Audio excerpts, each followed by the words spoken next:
ఈ వైసీపీ నాయకులు కానీ లేదంటే గనక జగన్మోహన్ రెడ్డి కానీ ఎప్పుడు మైకు పట్టుకున్నా చెప్పేది ఒకటే మాట, మేము పేదల పక్షపాతులం, పేదల కోసమే అంతా మంచి చేసామన్నారు.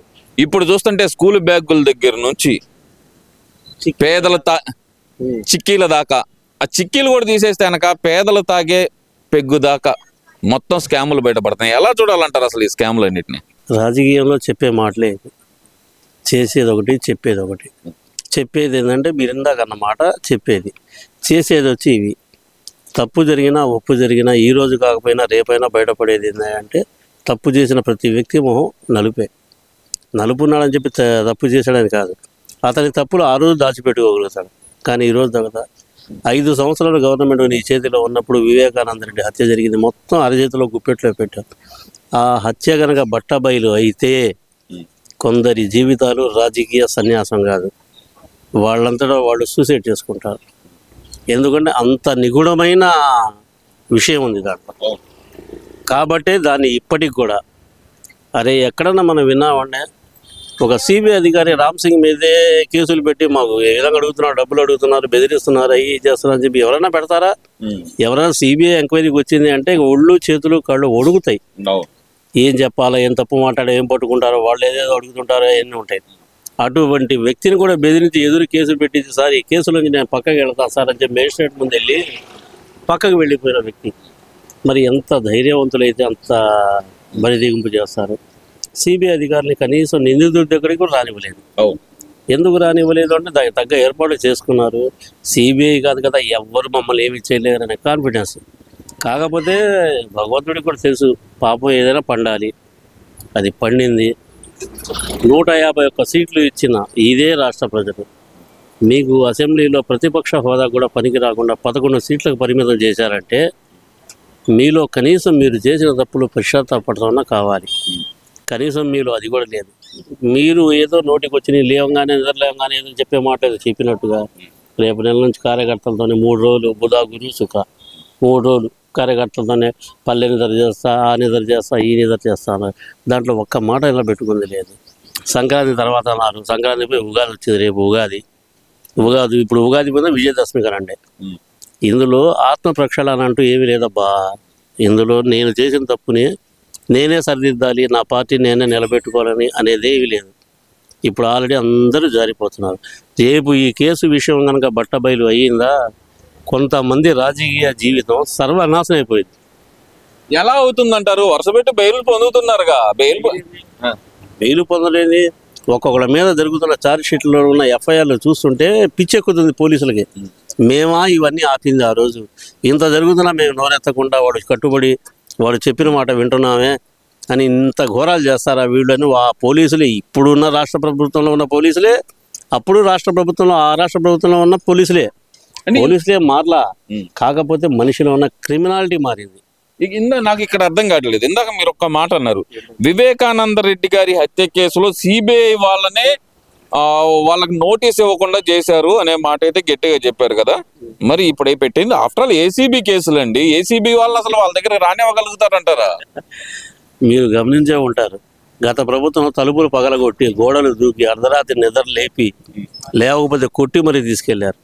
అప్పుడు ఎందుకంటే అప్పుడు లా అండ్ ఆర్డర్ ఏంటంటే జగన్ బాబు గారి హయాంలో లా అండ్ ఆర్డర్ ఇట్లా మాతో పెట్టుకోకని ఒక సినిమా ఉంది, అలాగా మాతో పెట్టుకోకనే విధంగా వాళ్ళు ప్రవర్తించారు. కానీ ఎల్లకాలం సాగదుగా. 5 సంవత్సరాలు ఎంతకాలం, ఎన్ని రోజులు వస్తాయి? పాపం పండారుగా. నీ 5 ఏళ్ల కాలంలో తాడేపల్లి ప్యాలెస్ నుంచి ఎన్ని వేగలు వెళ్ళి వాటిలో డబ్బులు ఉన్నాయా, మనుషులు ఉన్నారా, లేకపోతే ఏముంది ఎవరికి తెలియదు. ప్యాలెస్లో ఉన్న 34 ఫ్లడ్జర్లు దాటి లోపలికి వెహికల్ వెళ్ళింది, లోపల నుంచి డంపింగ్ అయింది. అది ఏందనేది ఎవరికి తెలియదు. దూరంగా చెట్ల పక్కన నుంచి కూడా ఫోటోలు తీసుకోవటం విలేకరుల పని. కనీసం ఎవరికి ఛాన్స్ లేదు. ఆయన ఇంటి ముందున్న పొలాల్లో రైతులకే దారి లేదట. ఇందాక మీరు అన్నారు మీ ఆటలు ఎక్కువ కాలం సాగు అని. మరి జగన్మోహన్ రెడ్డి కూడా అదే అంటున్నారు కదా, మీ ఆటలు ఎక్కువ కాలం సాగు, ఇంకొక 3 సంవత్సరాలు కళ్ళు మూసేసుకుంటాం మేము, 3 సంవత్సరాలు అయిపోద్ది, మీ అంత తేలుస్తాను అంటున్నాడు కదా. మరి మొన్న ఏంటంటే పట్టభద్రుల ఎలక్షన్లు జరిగినాయి, ఎమ్మెల్సీ ఎలక్షన్లు. ఆలపాడి రాజా గారికి గెలిచారు. పట్టభద్రులు అంటే చదువుకున్న వాళ్ళే కదా సార్. చదువు, క్రమశిక్షణ, కుటుంబ నేపథ్యం, డిగ్రీ చదువుకున్న వాళ్ళు, పెళ్ళిళ్ళు అయిన వాళ్ళు ఉన్నారు, ఎడ్యుకేటెడ్ ఉన్నారు, వీళ్ళందరూ ఉన్నారు. వీళ్ళందరి చదువు పార్టీని ఎందుకు కనీసం మీకు ఓట్లేదు? మీకు ఎందుకు ఓటింగ్ వేయాల? అంటే ఓటింగ్ చేయలేదంటే పోటీ చేయలేదు కదా అసలు. పోటీ చేయలేదు అంటే మీలో కాన్ఫిడెన్స్ లేక, మీకు గెలుస్తామన్న కాన్ఫిడెన్స్ ఉంటే పోటీ ఇవ్వరా? ఇస్తారు కదా. అంటే నిన్న స్థానిక సంస్థల ఎన్నికల్లో మాత్రం అందరూ ఏకగ్రహం 30 శాతం వాళ్ళు ఎంపీపీ పదవులు ఎన్ని సత్తా చాటుకున్నారు కదా మరి వాళ్ళు. ఎవరు వాళ్ళు? వైసీపీ వాళ్ళు రానిచ్చారా అసలు? ఎంపీపీగా నామినేషన్ వేయించారా?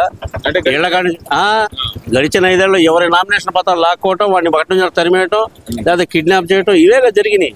మరి ఇప్పుడు మేము గెలిచామని చెప్పి 10 నెలల్లోనే కూటమి ప్రభుత్వం మీద ఉన్న వ్యతిరేకత చూడండి. ఇప్పుడు స్థానిక ఎంపీపీ ఎలక్షన్ లో మా విజయడంకా మోగిచ్చాము, ఇది ఏది వైఎస్ఆర్సీపీ సైనికుల సత్తా అంటున్నారు కదా. ఇది వైఎస్ఆర్సీపీ సైనికుల సత్తా కాస్త, ఇది క్రిమినల్ ఆలోచనలతో ఉన్న ఒక వ్యక్తి యొక్క అహంకారానికి నిదర్శనం.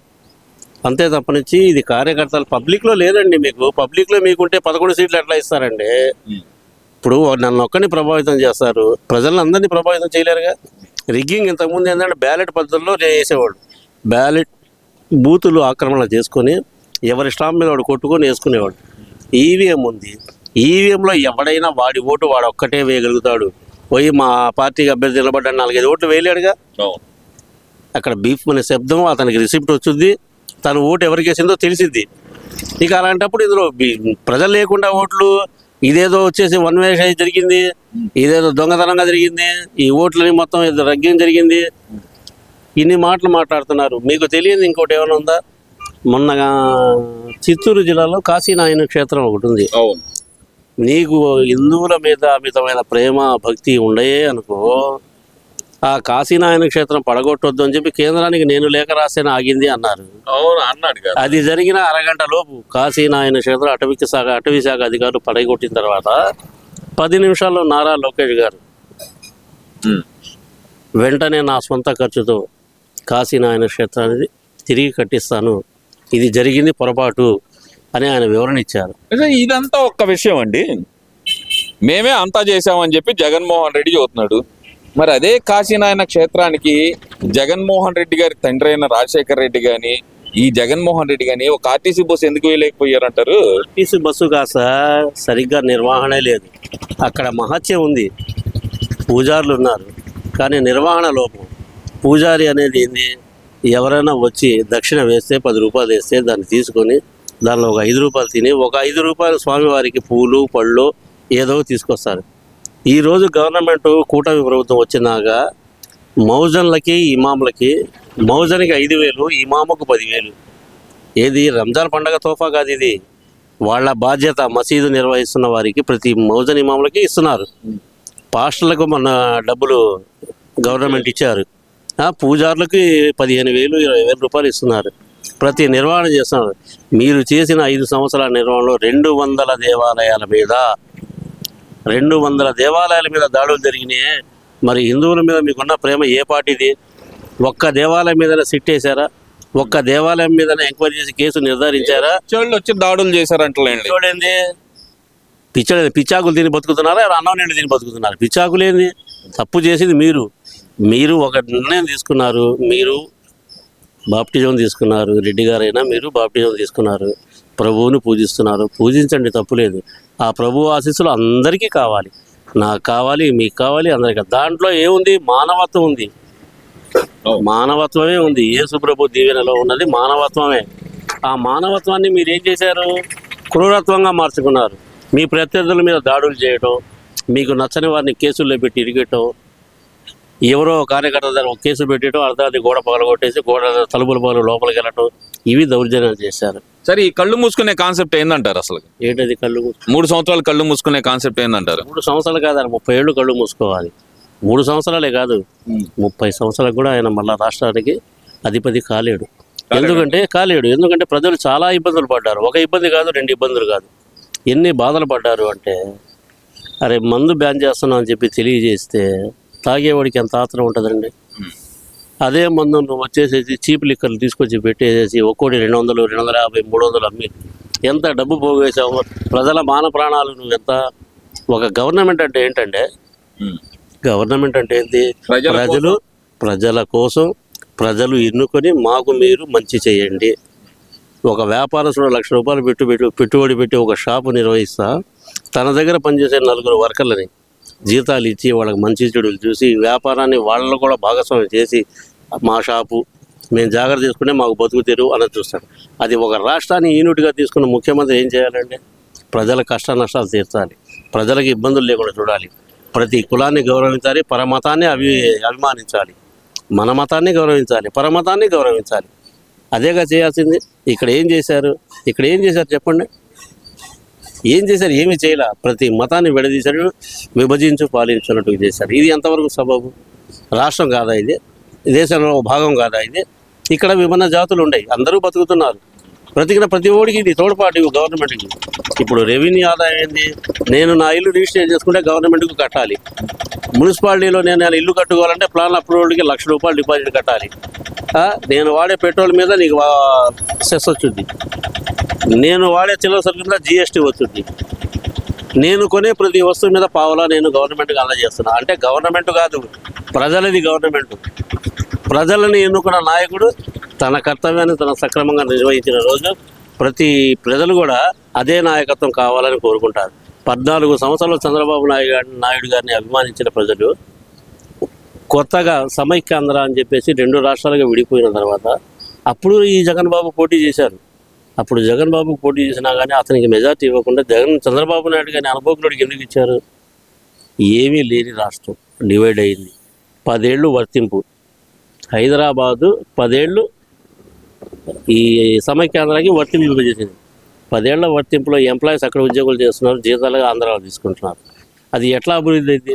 3 నెలలు బస్సులో పడుకొని వెలగపూడి సచివాలయం పొలాల్లో బస్సులో పడుకొని తన ఆలోచన విధానాన్ని పదును పెట్టి ఇలా కాదు అని చెప్పి ఒక CRDI అనే ఒక అభివృద్ధి సంస్థను పెట్టి రైతుల్ని ఒప్పించి అయ్యా మీ స్థలం మాకు ఇవ్వండి, మా దగ్గర పెట్టుబడి ఏమీ లేదు, ఈ స్థలాన్ని నేను అభివృద్ధి చేసి దీన్ని క్యాపిటల్ సిటీ చేసి మీకు 1,250 గజాలు కమర్షియల్ ఏరియాలో ఇస్తాను, మీరు అభివృద్ధి చెందండి, గవర్నమెంట్ను అభివృద్ధి చేయండి అని రిక్వెస్ట్ చేసిన ఒక నాయకుడు ఎవరన్నా నమ్మి 33,000 ఎకరాలు ఇచ్చారు అంటే అది ఈ రాష్ట్ర ప్రజల గొప్పతనం.